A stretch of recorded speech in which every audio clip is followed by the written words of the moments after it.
On a ship at sea, a tempestuous noise of thunder and lightning heard.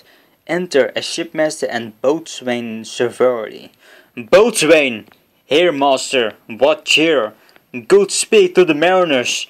Fall to it yarely, or we run ourselves aground. Bestir, bestake! Hey, my hearts! Cheerly, cheerly, my hearts, yare, yare!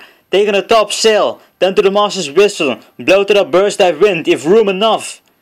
Good boatswain, have care. Where's the master? Play the man. I pray now, keep below. Where's the master, boatswain? Do you not hear him? You mar a labour. Keep your cabins, you do assist the storm. Nay, good be patient. When the sea is, hence. What cares these roars for the name of king? To cabins, silence. Trouble us not. Good, yet remember whom thou dost hast aboard. None that are more loved than myself. You are a counsellor. If you can command these elements to silence and work the peace of the present, we will not hand the rope more. Use your authority. If you cannot, give thanks to you have lived so long and make yourselves ready in your cabin for the mischance of the hour. If it so hap, cheerly, good hearts, out of our way, I say. I have great comfort from this fellow. Methinks he had no drowning mark upon him. His complexion is perfect gallows. Stand fast, good faith to his hanging. Make the rope of his destiny our cable for our own dealt little advantage. If he had not born to be hanged, our case is miserable. Down with the topmast, yare, lower, lower, bring to tribe the main course. I plague upon this howling, they are louder than the weather or our office. Yet again, what do you hear? Shall we give over and drown? Have you a mind to sink? A pox owed your throat, you brawling, blasphemous, uncharitable dog! Work you then! Hanker, hang! You Norse and insolent noisemaker! You are less afraid to be drowned than thou art! I warrant him for drowning, though the ship were no stronger than a nutshell, and as leak as an unstanched wench. Lay her hold, a halt! Set her to our courses, off to sea again, lay her off! All lost, to prayers, all lost! What? Must the king and prince at prayers, let us assist them, for our cases is theirs. I am out of patience. We are merely cheated of our lives by drunkards. This white-chapped rascal, what a mightst did lie drowning, the washing of 10 tides. He be hanged, yet unto every drop of water swear against it, and gave but which to glut him. Mercy on us! We split! Farewell my wife and children. Farewell, brother, we split! Let's all sink with the king. Let's take leave of him. Now will I give 1,000 furlongs of scarf for any acre of barren ground. Long hate, brown furs, anything. The wills of both be done, but I would fain die a dry death. If by your art, my dearest father, you have put the wild waters in this war, ally them. The sky, it seems, would pour down stinking pitch, but at the sea, mounting to the well's cheek, dash the fire out. Oh, I have suffered, but those that have suffered, her brave vessel, who had no doubt some noble creatures in her, dashed all to pieces. Oh, the cry that knocked against my very heart. Poor souls, they perished.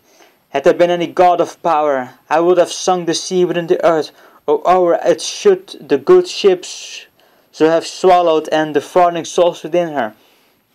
Be collected, no more amazement, tell your piteous heart there is no harm done. Oh, woe the day, no harm. I have done nothing but in ear of thee, my dear one, thee, my daughter, who art ignorant of what thou art, not knowing of whence I am, nor that I am more better than Prospero, master of a full poor cell, and thy no greater father. More to know, that never meddle with my thoughts, and this time I should inform thee further. Lend thy hand, and pluck my magic garment from me, so, lie there, my art, wipe thou thine eyes, have a comfort, the therefore epic spectacle of the wreck, which touched the very virtue of compassion in thee. I have put such provision in mine art, to safely ordered, that there is no soul, no, not so much perdition as an error, but did to any creature in the vessel, which thou heardst cry, which thou sawest think, sit down, for thou must now know further. You have often begun to tell me what I am, but stopped and left me to a bootless inquisition, including, stay, not yet. The hour is now come, the very minute bids thee ope thine ear. Obey and be attentive. Canst thou remember a time before we came into the cell? I do not think thou canst, for thou pretend thou wast not out 3 years old. Certainly, sir, I can. By what? By any other house or person. Of anything the image tell me that had kept with thy remembrance. This far off, and rather like a dream than an assurance that my remembrance warrants. Had there not 4 or 5 women once that tended me? Thou hadst and more, Miranda. But how is it that this lies in thy mind? What seest thou else in the dark backward and an abyss of time? If thou rememberest aught ere thou comest here, how thou comest here thou mayst. But that I do not. 12 years since, Miranda, 12 years since, thy father was the Duke of Milan and a prince of power. Sir, are you not my father? Thy mother was a piece of virtue, and she said thou was my daughter, and thy father was Duke of Milan, and his only heir, a princess, no worse issued. Oh, the heavens! What foul play had we that we came from thence? Oh, blessed was we did! Both, my girl, by foul play, as thou sayest we with heaven thence, but blessedly holp hither.